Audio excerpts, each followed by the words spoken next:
बिस्मिल्लाहिर्रहमानिर्रहीम। अस्सलाम वालेकुम नादरीन, सुल्तान गियासुद्दीन तुगलक ने 1320 ईस्वी से 1324 ईस्वी तक हिंदुस्तान पर हुक्मरानी की। सुल्तान को हजरत निजामुद्दीन औलिया रहमतुल्लाह अलैह से खामखा का बैर था।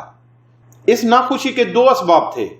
एक तो यह कि हजरत निजामुद्दीन औलिया रहमतुल्लाह अलैह दरबार सुल्तानी में तशरीफ नहीं लाते थे। दूसरा, आपकी मकबूलियत से सुल्तान को अपने इक़्तिदार का खतरा महसूस होता था। सुल्तान गियासुद्दीन तुगलक ने यह फैसला कर लिया कि हजरत महबूब इलाही को हुकूमत से दूर कर दिया जाए। सुल्तान ने हजरत के नाम एक कहनामा तहरीर किया, निजामुद्दीन, अब तुम्हारा वजूद मेरे लिए नाकाबिल बर्दाश्त है। मैं तुम्हें हुक्म देता हूं कि मेरी सल्तनत की हुदूद से बिला ताखीर निकल जाओ। मैं दुश्मनों की सरकोबी के लिए लखनऊ जा रहा हूं। मेरी ये जंगी मुहिम 2 माह में सर हो जाएगी। मैं तुम्हें बस इतनी मोहलत दे सकता हूं कि जब मेरे कदम दिल्ली की सरजमीन पर पड़े तो खुदाम मुझसे कहें कि हुक्म शाही की तामील में निजामुद्दीन अपने वाका मस्त दरवेशों को लेकर कहीं और चले गए हैं। जब यह कहनामा हजरत के मुरीद खास ख्वाजा इकबाल ने पढ़ा तो हाजरीन में शदीद वहशत और इज़्तिराब फैल गया। आखिर कौन सी बात है जिसने तुम्हारे होश व हवास और चेहरे की रौनक छीन ली?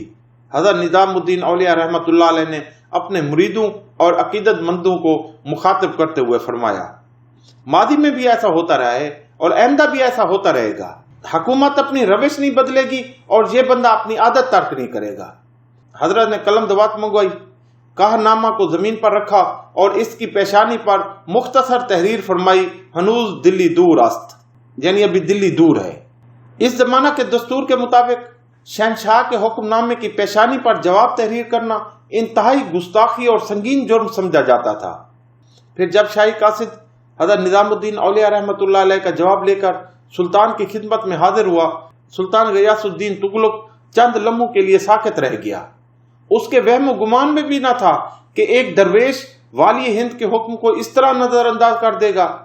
फिर उसने शदीद गुस्से में अपने उमरा को मुखातिब करके कहा, शेख निजामुद्दीन, आप मेरे कहर से नहीं बच सकेंगे। मैं अनकरीब इन्हें बताऊंगा कि दिल्ली मुझसे दूर नहीं बल्कि मेरे कदमों के नीचे है। सुल्तान गियासुद्दीन तुगलक दिल्ली की हुदूद से निकला और तेज रफ्तारी के साथ जलगार करता हुआ लखनऊ पहुंचा, फतवात हासिल की और वापस दिल्ली की तरफ रवाना हुआ। सुल्तान के बेटे शहजादा मोहम्मद तुगलक ने अपने बाप के इस्तकबाल के लिए दिल्ली की हदूद से बहर अफवानपुर के नजदीक चंद दिनों में एक महल तामीर कराया कि सुल्तान इसमें एक रात क्याम करेगा। इधर जब मुरीदों और अकीदतमंदों को इतला मिली कि सुल्तान अफवानपुर में पहुंच चुका है तो बहुत परेशान हुए और हजरत निजामुद्दीन औलिया रहमतुल्लाह अलैह को खबर दी। हजरत बिल्कुल मुतमईन थे और कहते, हनूज दिल्ली दूर अस्त। अल्लाह की शान कि रात को खाने के बाद सुल्तान गियासुद्दीन तुगलक के पेट में दर्द कुलंज उठा और चंद घंटों में तरफ तरफ कर मर गया।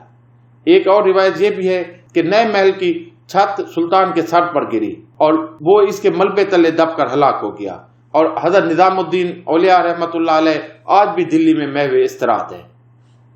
नाज़रीन, मैं हूँ तारीख का अदना सा तालिब इल्म अब्दुल गफूर रहमानी। आप देख रहे हैं YouTube channel history with Rahmani.